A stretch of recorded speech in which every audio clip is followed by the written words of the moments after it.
Welcome back to the Human Observation Lab. I'm New York, your host and observer of the curious behaviors of humanity.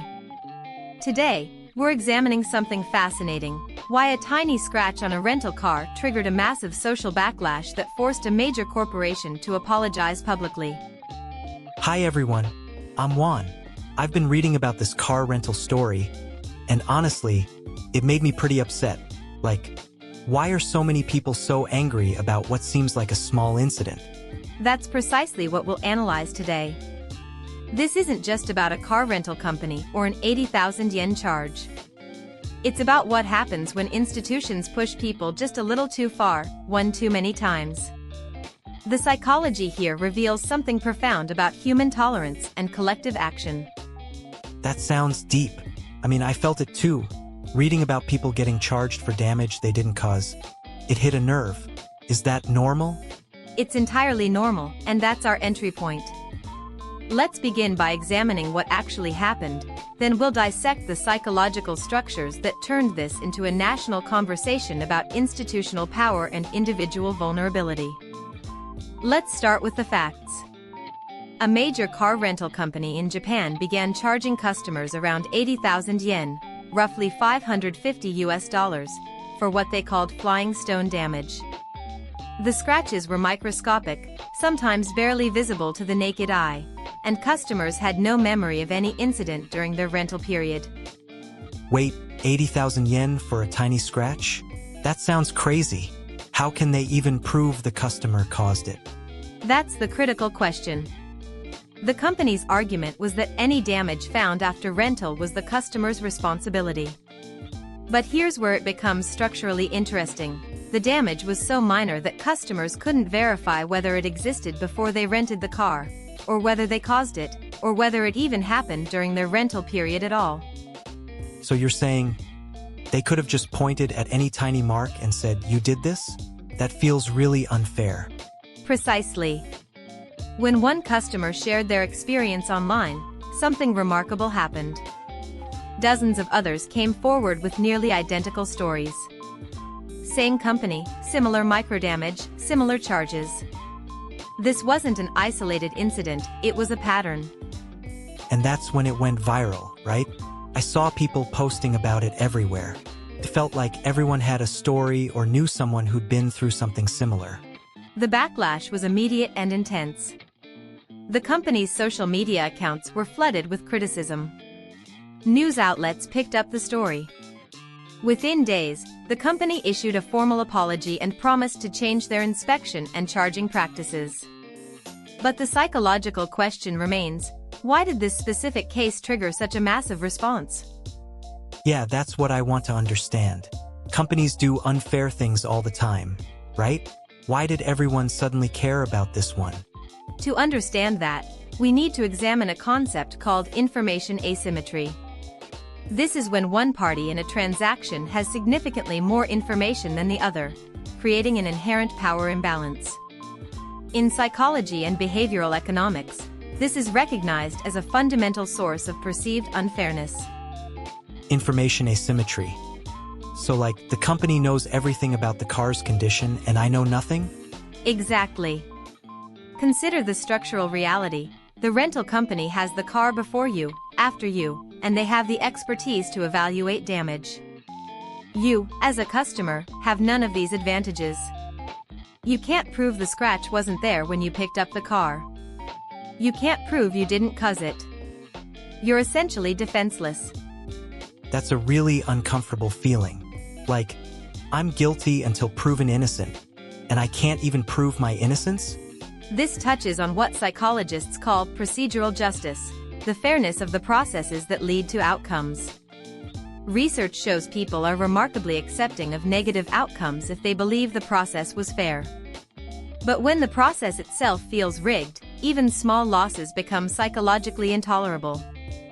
Oh, I get that. If I actually caused damage and they charged me fairly, I'd be annoyed, but I'd accept it. But being charged for something I probably didn't do, that feels completely different. That difference in feeling is the key insight. The monetary amount, 80,000 yen, is almost secondary. What people are reacting to is the violation of a fundamental expectation, that transactions should be fair and that accusations should require proof. When this expectation is violated, the emotional response is disproportionate to the actual financial loss. So people aren't just angry about the money. They're angry about being treated unfairly? Correct. And this connects to a broader psychological principle called loss aversion, first documented by Daniel Kahneman and Amos Tversky. People feel losses approximately twice as intensely as equivalent gains. But here's the crucial addition: losses from unfair processes feel even more intense than losses from bad luck or personal mistakes. So being charged unfairly hurts more than twice as much as gaining that money would feel good? Precisely. And when you multiply this effect across thousands of customers who all feel they've been subjected to the same unfair process, you create what sociologists call a latent grievance pool, accumulated resentment waiting for a trigger to express itself. A latent grievance pool. So all these people were already frustrated, and this one story just opened the floodgates?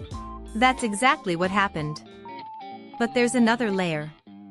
Counterintuitively, small injustices often trigger bigger reactions than large ones. This phenomenon is so consistent that it has a name: the magnitude outrage paradox. Wait, that doesn't make sense. Wouldn't bigger injustices make people angrier? Logic suggests that, but psychology operates differently. Consider, when a major corporation commits massive fraud, people feel outrage, but they also feel helpless. It's too big, too complex, too distant. But an 80,000 yen charge for a tiny scratch? That's relatable, tangible, and, crucially, something that could happen to you tomorrow. I see what you mean. Like, I can't do anything about some huge corporate scandal, but I rent cars. This could be me. This is what psychologists call identifiability and relatability. Research on moral outrage shows that people react more strongly to harms that feel personal and immediate than to harms that are statistically larger but abstract. The car rental case hit the perfect psychological triggers. It was specific, it was recent, and it was universally relatable. And everyone's had experiences where they felt ripped off by a company, right? So this story becomes a symbol for all those frustrations? You've identified the mechanism perfectly. This is what's called symbolic politics or cognitive referencing. The specific incident becomes a reference point, a symbol, that represents an entire category of experiences. When people criticized the car rental company, they weren't just complaining about this one case.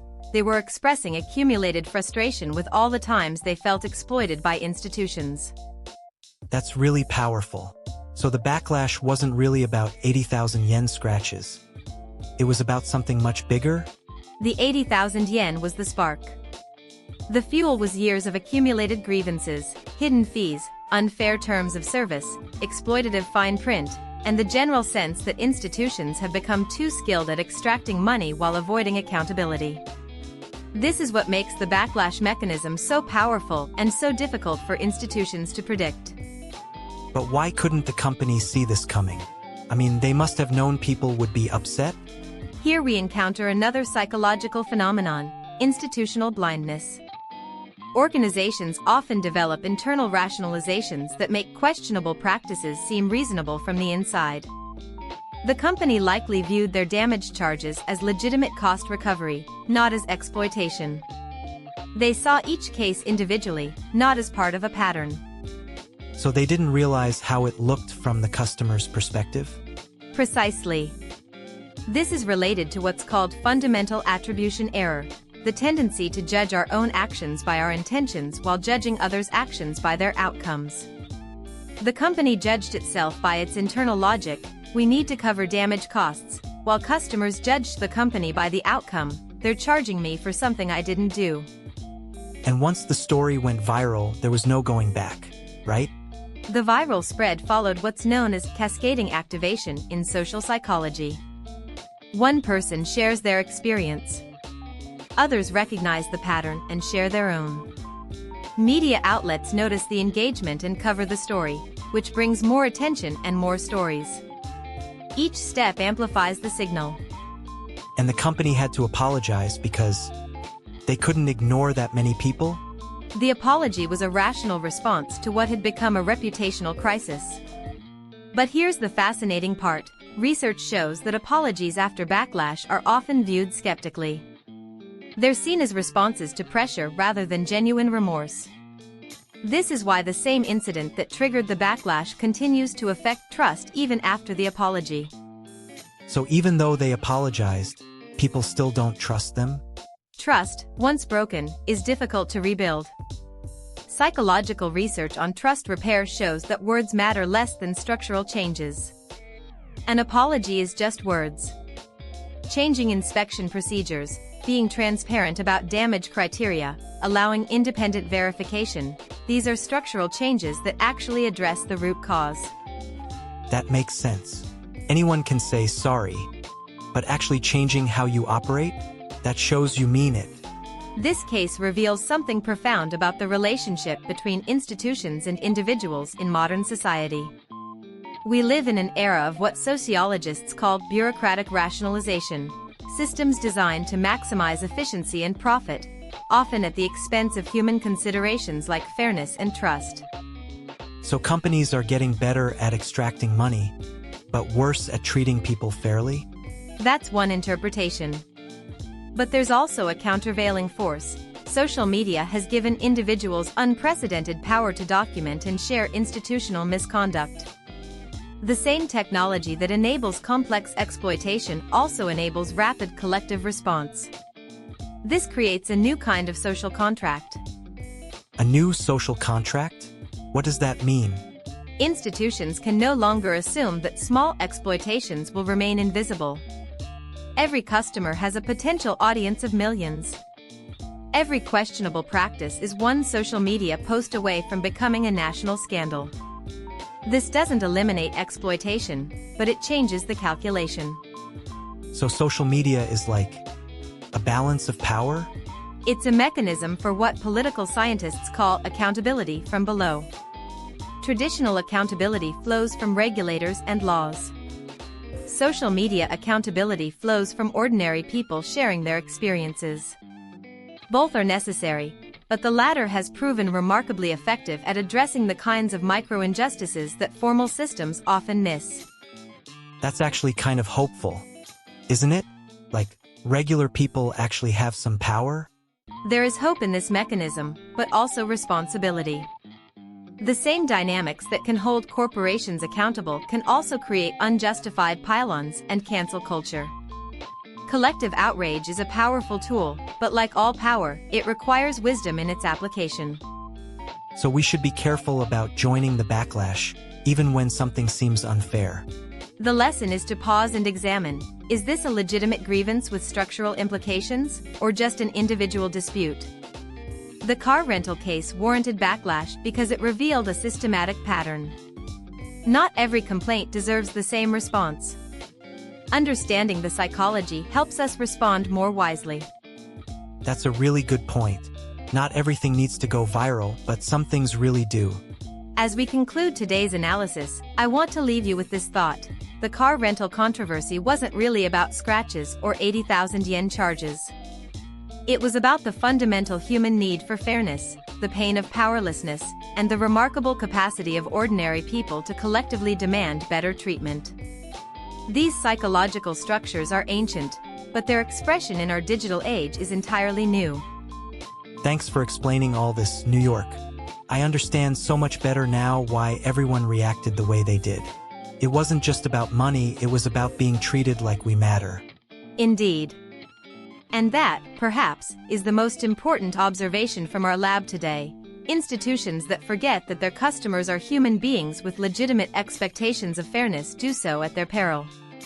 Thank you for joining us at the Human Observation Lab. Until next time, keep observing, keep questioning, and remember, every reaction has a structure worth understanding.